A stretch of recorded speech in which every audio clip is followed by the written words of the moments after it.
I found out about the Europe trip from Instagram. Not from a family text. Not from a phone call. From my sister posting a carousel of screenshots, flight confirmations to Paris, hotel bookings in Rome, a wine tour in Tuscany. Caption: 3 weeks in Europe with my favorite people. Cannot wait. I was tagged in exactly 0 of the photos. My name is Alex Morrison. I'm 28 years old. And I was about to discover that favorite people was code for everyone except you. I called my mom that night. Casual, like I hadn't just seen evidence that my entire family was planning an international vacation without me. Hey mom. Saw Jenna's post about Europe. Looks amazing. Oh, you saw that? She sounded flustered. We were going to tell you. When were you going to tell me? Well, it's still in the planning stages. Nothing's final yet. I could hear voices in the background. Dad asking who was on the phone. My brother Tyler saying something I couldn't make out. Mom, Jenna posted flight confirmations. Hotels are booked. That sounds pretty final. Silence. Then, why don't you come over for dinner Sunday? We can talk about it then. Sunday dinner.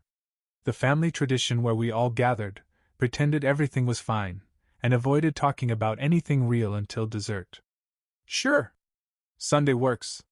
I hung up with that familiar feeling in my gut. The one I'd been getting since childhood. The sense that I was always just outside the circle, close enough to see in but never quite invited through. Let me back up. I'm the middle child in a family of 5. Jenna's 31, married to Brad, 2 kids. Tyler's 25, just graduated law school, Dad's pride and joy. Then there's me, working as a freelance graphic designer, single, living in a studio apartment in Portland. Not the life my parents envisioned for me. Jenna followed the script perfectly. Met Brad in college, married at 24, kids by 27. She's a stay-at-home mom now, living 20 minutes from our parents in suburban Seattle. Tyler's following an even better script. Law school at Dad's alma mater, already has a job lined up at a firm Dad has connections with. Dating a girl from a good family, whatever that means. Me? I dropped out of business school after 2 years because I hated every second of it. Taught myself graphic design. Built a freelance career that pays my bills but doesn't impress anyone at dinner parties. My parents never said they were disappointed. They didn't have to. It was in every. So you're still doing the design thing? And when are you going to get a real job? And we just worry about your future, honey. The distance between us had grown slowly. Missed calls I didn't return became missed birthdays they didn't acknowledge became holidays I stopped attending became, whatever this was. A family trip planned without even pretending to include me. Sunday came. I drove the 3 hours from Portland to Seattle, stomach tight with dread. I arrived at 6 p.m. Everyone was already there. Jenna and Brad's kids were running around the yard. Tyler and his girlfriend Emma were helping Mom in the kitchen. Dad was at the grill. Nobody noticed me pull up. I stood in the driveway for a moment, watching through the window. My family, laughing, cooking, existing perfectly without me. Like a movie I wasn't cast in. I walked in through the side gate. Tyler saw me first. Alex! Didn't think you'd make it. Mom invited me. Right, yeah? Cool. He turned back to Emma, resuming whatever conversation I'd interrupted. Jenna came over, gave me a quick hug. Hey! How's Portland? Good. Busy. That's great. Then she was gone, chasing after her 5-year-old who was trying to eat dirt. I found Mom in the kitchen. She was making her famous potato salad, the one she only made for special occasions. Alex, honey! I'm so glad you came. Can you grab the paprika from the spice cabinet? I grabbed it, handed it to her. So, Europe? Let's wait until after dinner. Don't want to get into heavy stuff before we eat. Heavy stuff. Like it was some complicated family drama instead of a simple question. Why wasn't I invited to the family vacation? Dinner was loud. Jenna's kids were loud. Tyler was telling some story about law school that made Dad laugh. Emma was charming everyone with her smile and perfect manners. I sat at the end of the table, picking at my burger, waiting. Finally, after plates were cleared and Mom brought out pie, Dad cleared his throat. So, I suppose we should talk about the trip. Everyone got quiet. Jenna looked at her plate. Tyler suddenly found his phone very interesting. We've been planning this Europe trip for about 6 months, Dad continued. 3 weeks, Paris to Rome, hitting all the major spots. It's something your mother and I have always wanted to do, and we decided to make it a family thing. Okay, I said. When do we leave? Dad looked at Mom. Mom looked at Jenna. Nobody looked at me. Alex, Mom started gently. This trip is expensive. Really expensive. We're talking $15,000 per person when you factor in flights, hotels, tours, food. We've been saving for years. I have savings. I can pay my own way. It's not just about the money, Dad said, voice harder now. It's about who this trip is for. What does that mean? He set down his fork, looked at me directly for the first time all evening. This is a trip for family. Real family. People who show up. People who are invested in being part of this unit. The table was dead silent. Even the kids stopped moving. Real family. I repeated. You know what I mean. Jenna's here every week. Tyler calls us almost daily. We barely hear from you. You miss holidays. You don't come to the kids' birthday parties. You've made it pretty clear you're not that interested in being part of this family. So I'm not real family. That's not what I'm saying. That's exactly what you're saying. Mom reached across the table. Alex, honey, we're not trying to hurt you. We're just saying that this trip is for people who prioritize family. Who make time for us. And you haven't been doing that. I looked around the table. Jenna wouldn't meet my eyes. Tyler was still staring at his phone. Brad looked uncomfortable. Emma looked confused. I live 3 hours away, I said quietly. I work freelance, which means unpredictable hours. I can't always make Sunday dinners or last-minute birthday parties. You could if you wanted to, Dad said. You could if we mattered to you. I drove 3 hours to be here tonight. After we invited you specifically to tell you about the trip. That doesn't count. I sat there processing. They'd planned a 3-week European vacation. Booked everything. Made itineraries. And not once did anyone think to include me. Not once did anyone call and say, "Hey, we're planning this, do you want to come?" They just decided I wasn't real family and moved on. I smiled. Not because I was happy. But because I'd learned a long time ago that the only way to survive this family was to not show them when they hurt you. Okay, I said. Makes sense. Have fun. I stood up. Where are you going? Mom asked. Home. I've got work in the morning. Alex, come on. Don't leave like this. Like what? You told me I'm not real family. I'm just respecting that. Don't be dramatic, Dad said. We're being honest with you. If you don't like it, maybe you should think about why. I grabbed my jacket from the back of the chair. Thanks for dinner. The burger was great. Jenna caught me at the door. Alex, wait. They didn't mean it like that. How did they mean it? She didn't have an answer. I drove back to Portland in silence. 3 hours of darkness and highway lines and the slow realization that I'd been an extra in my own family for years and just finally got written out of the script. When I got home, I sat in my car in the parking lot of my apartment building for 20 minutes. Just sitting. Breathing. Processing. Then I pulled out my laptop and opened my banking app. 6 months ago, my parents had asked to borrow money. Dad's business hit a rough patch, needed to cover payroll for a month. Asked if I could loan them $10,000. I'd sent it the same day. Because that's what family does. They promised to pay me back in 3 months. It had been 6 months. I'd never asked about it, never brought it up, because I didn't want to seem like I was keeping score. But if I wasn't a real family member, then this wasn't a family loan. It was a debt. I opened my email and started typing. The email was simple. Professional. The kind you'd send to any debtor. Dad, 6 months ago, you borrowed $10,000 from me for business expenses. You said you'd repay within 3 months. It's been 6. Since I'm not real family per tonight's conversation, I'm treating this as a standard loan. I need repayment within 30 days. Wire transfer details below. Alex. I sent it at 11 p.m. Closed my laptop. Went to bed. The next morning, my phone was ringing before I'd even had coffee. Mom. I let it go to voicemail. Then Dad called. Voicemail. Then Jenna. Voicemail. Finally, a text from Mom. Alex, we need to talk about your email. This is very hurtful. I typed back. The $10,000?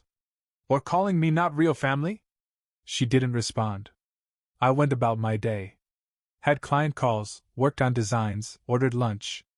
My phone kept buzzing, but I ignored it. Around 3 p.m., Tyler called. I almost didn't answer, but curiosity won. Dude, what the hell? He said immediately. What? That email to Dad. You can't seriously be demanding money right now. It's been 6 months.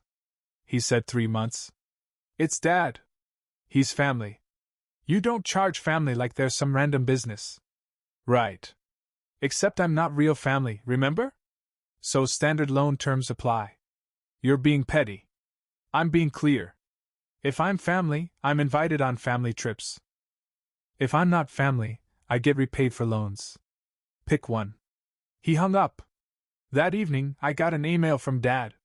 Subject: We need to talk like adults. I opened it.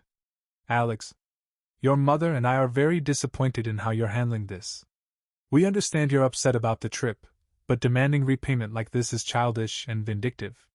The $10,000 was a family loan. We were planning to pay you back when our finances improved. Demanding it now, especially in writing like some kind of creditor, shows a fundamental misunderstanding of how family works. If you want to have an adult conversation about this, call me. Dad. I read it twice. Then I replied. Dad. Family shows up for each other. Family includes each other in major life events. Family doesn't tell one member they're not real enough to be included. You've made it clear I don't meet your standards for family membership. That's fine. But that makes this a business transaction. I'll expect payment within 30 days or I'll pursue other options. Alex. I didn't know what other options meant. Small claims court? Collections? But it sounded official enough. The next day, Jenna showed up at my apartment. I opened the door to find her standing there with coffees and that concerned older sister expression she'd perfected over the years. Can I come in? I stepped aside. She came in, looked around my tiny studio like she was seeing it for the first time. She probably was. She'd never visited before. Nice place, she lied. It's 400 square feet. Let's not pretend. She sat on my couch. I took the desk chair. Alex, you need to drop this loan thing. It's tearing Mom and Dad apart. They told me I'm not real family. They didn't mean it like that. How did they mean it? She sighed. They meant you're not as present. You don't call, you don't visit. They feel like they have to chase you for any kind of relationship. I live 3 hours away. I work irregular hours. That doesn't make me not family. But you have to admit, you're not as involved as Tyler and me. Because you live 20 minutes away and don't work. That's not a fair comparison. It's not about fair, it's about effort. Mom and Dad feel like they put in all the effort, and you give nothing back. I stared at her. I gave them $10,000. That's not the same as being present. Apparently it's not the same as being family either. She set down her coffee. What do you want, Alex? Really? Do you want the money or do you want to punish them? I want to be treated like I matter. Then act like you matter to them. Call more. Visit more. Show them you care. I shouldn't have to audition to be considered real family. That's not what this is. Then what is it? She didn't have an answer. After she left, I sat in my apartment feeling hollow. Maybe they were right. Maybe I was being petty. Maybe I should just forget the money and the trip and go back to being the peripheral family member who everyone tolerates, but nobody misses. Then my phone buzzed. A text from Brad, Jenna's husband. We barely ever talk directly. Hey man. Jenna doesn't know I'm texting you. But I wanted to say I get it. I've watched how they treat you for years. You're not wrong. I stared at the message for a long time. Then he sent another. Also, for what it's worth, they could afford to pay you back. They just don't want to because they think you'll fold. What do you mean they can afford it? Your dad's business is fine. Has been for months. They've been planning this Europe trip that whole time. They have the money. Something cold settled in my chest. They'd had the money to pay me back for months. They'd just chosen not to. Chosen to spend it on a trip I wasn't invited to instead. I texted back. Thanks for telling me. Don't mention it. Seriously. Jenna would destroy me. That night, I made a decision. Not out of anger exactly, but clarity. I wasn't going to beg to be included. I wasn't going to apologize for wanting basic respect. And I wasn't going to pretend money I'd loaned in good faith was somehow invalid because they decided I wasn't family enough. I opened my laptop and started researching small claims court procedures. 2 days later, I got a call from an unknown number. I almost didn't answer, but something made me pick up. Is this Alex Morrison? Yes? This is Patricia Holden. I'm the travel agent handling your family's Europe trip. I'm calling because there seems to be an issue with one of the credit cards on file. I think you have the wrong number. I'm not going on that trip. Oh. Well, the card on file is listed under your name. I assume. My stomach dropped. What card? A Visa ending in 4782. It's been used for several of the hotel deposits. That's my card. Yes, that's what our records show. I'm calling because one of the charges was declined and I need to process it again. I sat down. How many charges have gone through on that card? Let me check. Looks like 4 charges totaling about $6,200. They'd used my credit card. Without asking. Without telling me. And now they were calling because they needed to charge more. Don't process anything else, I said carefully. I'm going to need to dispute those charges. Oh. Is there a problem with the card? There's a problem with it being used without my authorization. Silence on the other end. Then, carefully. I see. Well, if you're disputing the charges, I'll need to inform your family that those hotel deposits will be cancelled. That's fine. It might affect their ability to book alternative accommodations. We're 6 weeks out and Europe in summer is very busy. I understand. I hung up and immediately called my credit card company. Reported the charges as unauthorized. They said they'd investigate and reverse them within 7 to 10 business days. Then I texted my mom. Did you use my credit card for the Europe trip? 3 dots appeared. Disappeared.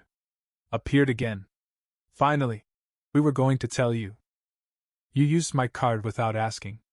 We thought you'd want to help, even if you weren't coming. I almost laughed. Almost. I just disputed all the charges. The deposits are being cancelled. My phone started ringing immediately. I declined the call. Then a text from Dad. You need to call the credit card company back right now and undo this. Me. No. Dad, those hotel deposits are non-refundable. If they're cancelled, we lose everything. Me. You used my card without permission. Those charges were fraud. Dad, it's not fraud when it's family. Me. You keep using that word. I don't think it means what you think it means. He called again. I declined. Then Jenna. Alex, please. The kids are so excited about this trip. Don't punish them. Me. I'm not punishing anyone. I'm disputing fraudulent charges on my credit card. Jenna. You're being vindictive. This isn't about the money anymore. Me. You're right. It's about the fact that I'm apparently not family enough to invite, but I'm family enough to fund your vacation without even being asked. Tyler called. I let it go to voicemail. When I listened later, he was furious. You're destroying this trip out of spite. That's pathetic, dude. We're all trying to do something nice as a family, and you're sitting in your apartment being bitter because you can't handle not being the center of attention. Grow up. I saved that voicemail. Figured I might need evidence later of how nice this family trip was. That evening, Brad texted again. I'm guessing you found out about the card? How did you know? Jenna just spent an hour on the phone with your mom trying to figure out how to salvage the hotel bookings. They're panicking. Good. Your dad's threatening to sue you. For what? Stopping them from committing credit card fraud? I don't think he's thought it through that far. I set my phone down and looked around my small apartment. 400 square feet, barely enough room for a bed and a desk. But it was mine. Paid for with my own money. Built with my own work. They thought I'd fold. Thought I'd back down to keep the peace like I always had. But something had shifted. Maybe it was hearing real family out loud. Maybe it was discovering they'd been spending my money while excluding me. Maybe it was just 28 years of being treated like an optional add-on finally catching up with me. I wasn't folding this time. And judging by the 17 missed calls on my phone, they were starting to realize it. The credit card company called me 3 days later. Mr. Morrison, we've completed our investigation into the disputed charges. All 4 transactions have been reversed and credited back to your account. The merchants have been notified. Thank you. We've also flagged your card for additional security. If anyone attempts to use it without your authorization again, it'll be declined immediately. I hung up feeling vindicated and empty in equal measure. My phone had been quiet for 2 days. No calls, no texts. Radio silence from the entire family. I'd started to think maybe it was over. Maybe they'd just write me off completely and move on. Then Mom showed up at my apartment. I opened the door to find her standing there, and for the first time in my life, she looked old. Tired. Like the weight of everything had finally caught up to her. Can we talk? She asked quietly. I stepped aside. She came in, sat on my couch, looked around the apartment the same way Jenna had. I didn't know about the credit card, she said immediately. Your father did it. He told me you'd agreed to help with costs. I didn't. I know. I confronted him about it. We had a huge fight. I sat in the desk chair. Waited. The hotels are cancelled. She continued. The deposits are gone. The whole trip is falling apart. We can't rebook anything at these prices, not this late. I'm sorry that happened. Are you? I thought about it. I'm sorry you got caught in the middle. But I'm not sorry I stopped them from using my money without asking. She twisted her hands together. Your father is furious. He says you've destroyed the family? I disputed fraudulent charges. That's not destroying anything. To him it is. This trip was supposed to be his dream. Something he's been planning for years. And now it's gone. He told me I wasn't real family, Mom. Then he used my credit card to pay for a trip I wasn't invited on. How is that okay? It's not okay. I know it's not. But did you have to go nuclear like this? What was I supposed to do? Ask nicely for them to stop committing fraud? She flinched at the word fraud. That's a very harsh way to describe it. What would you call it? She didn't answer. Just sat there looking defeated. Alex, I need you to understand something. Your father isn't good at emotions. He doesn't know how to say he's hurt, so he says hurtful things instead. When he said you weren't real family, what he meant was, Don't rewrite what he said. He meant exactly what he said. You're not being fair. Neither is he. Neither are you. I've been the afterthought in this family for years. The one you forget to invite, forget to call, forget exists until you need something from me. And when I finally push back, I'm the bad guy. That's not true. When's my birthday, Mom? She opened her mouth. Closed it. August 15th? 19th. You forgot this year. No call, no text. Jenna posted about her kid's soccer game that day. Tyler posted about his bar exam results. You commented on both. But my birthday? Nothing. Her eyes filled with tears. I'm sorry. I've been so busy with the grandkids. I know. They're real family. I get it. That's not what I meant. But it's what you showed me. We sat in silence.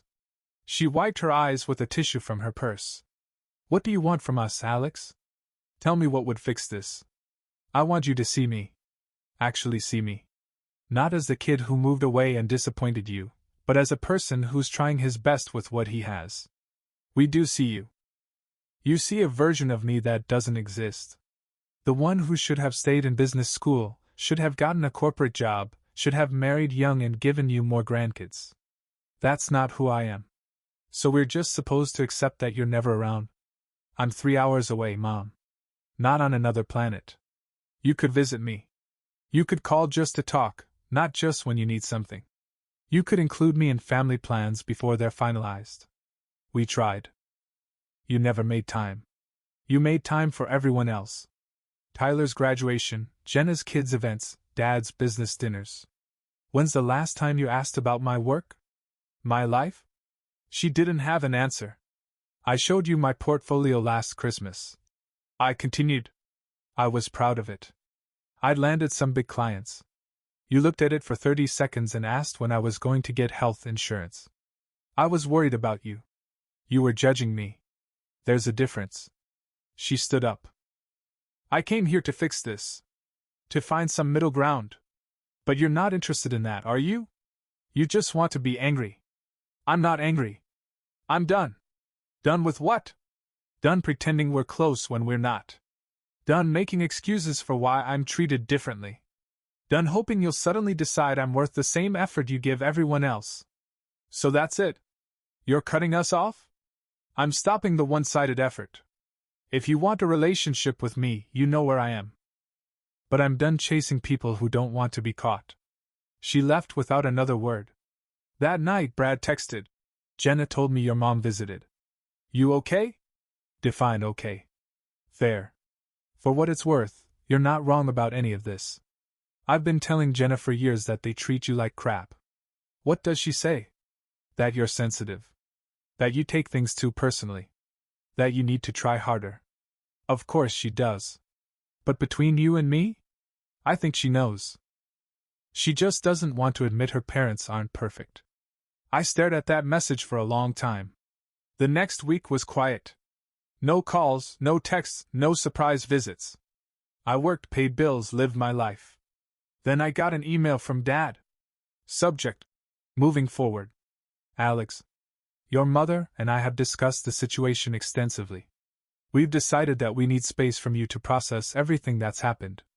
We're disappointed in how you've handled this.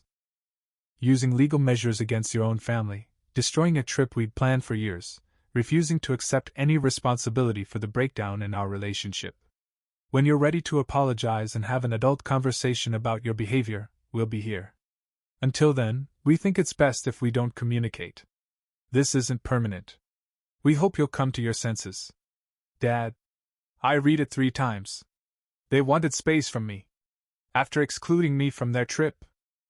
After using my credit card without permission. After telling me I wasn't real family. They wanted space. And I needed to apologize. I closed the email without responding. 2 days later, Tyler called. I almost didn't answer, but figured I might as well hear what he had to say. Dad told me he sent you an email, Tyler said. He did. Are you going to respond? Probably not. Alex, come on. You have to meet them halfway here. Tyler, they committed credit card fraud. Then told me I need to apologize. Where's the halfway point in that? They're your parents. They deserve respect. Respect is earned. They've spent years showing me I don't matter. Why should I pretend otherwise? Because they're family. So am I. But that didn't stop them from excluding me from a family trip. He sighed. You know what your problem is? You're so focused on being right that you can't see you're tearing the family apart. I'm not tearing anything apart. I'm just not holding it together anymore. That's the same thing. No, it's not. I've been the one making excuses, overlooking slights, pretending everything's fine. I stopped. That's not me tearing things apart. That's me letting them be what they already were. He hung up without responding. Brad texted that evening. Jenna's upset. Says you're being stubborn? I told her she's wrong. She's not happy with me either. Sorry to drag you into this. You didn't drag me anywhere. I've had a front row seat to this show for years. About time someone said something. That message meant more than I expected. 3 months passed. Summer turned to fall. The Europe trip that never happened faded into family lore. I heard through Brad, who texted occasional updates. Don't tell Jenna I told you. Dad's business loan came due. $10,000. He didn't pay. I didn't pursue it. Not for forgiveness, but because I'd realized I didn't want their money. I wanted acknowledgement. Money couldn't buy that. I blocked their numbers. All except Brad. Clean break. My life got quieter. More clients, more money. Started dating Maya. Went to therapy and unpacked 28 years of feeling invisible. Then November. Brad texted. Jenna's asking if you're coming to Thanksgiving. Tell her no. She wants to know if you'll ever talk to them. Tell her I'm open to talking. But not until someone takes actual responsibility. Real accountability, not deflecting. Thanksgiving came. I spent it with Maya's family. Warm, inclusive, genuinely interested in my life. It felt like what family was supposed to feel like. 2 weeks later, Jenna emailed. Alex, I've been thinking about everything. I was wrong. Not just about defending Mom and Dad, but about not seeing how they've treated you. Brad's been pointing it out for a while. You were right. They do treat you differently. The credit card thing was unacceptable. I'm sorry I didn't see it sooner. If you want to talk, I'm here. Jenna. I waited a week, then replied. Thanks. I appreciate that. I don't know what happens next. But I'm not in a rush. Christmas Eve, my phone rang. Unknown number. Alex? It's Mom. I'm calling from a friend's phone. I wanted to say your father and I are in therapy. That surprised me. Okay. Our therapist asked us to examine our relationship with you. We've realized we treated you unfairly. Prioritized the other kids. Made you feel invisible. I waited. I'm not calling to make excuses. I'm calling to say we were wrong. And I'm sorry. What about Dad? He's struggling with it. But he knows. Just not ready to admit it yet. So you're apologizing for him? No. For me. For my part. For the credit card. For excluding you. For forgetting your birthday. All of it. We talked for 20 minutes. Different than before. She asked about my work genuinely. About Maya. Listened. I know we can't fix this overnight. Maybe not at all. But I want to try. When you're ready. I'll think about it. After Christmas, Mom called once a month. Short calls, just talking. Dad sent an email in February. Alex, I owe you an apology. What I said about real family was cruel and wrong. You are my son. You've always been my son. I'm sorry. Dad? Not perfect.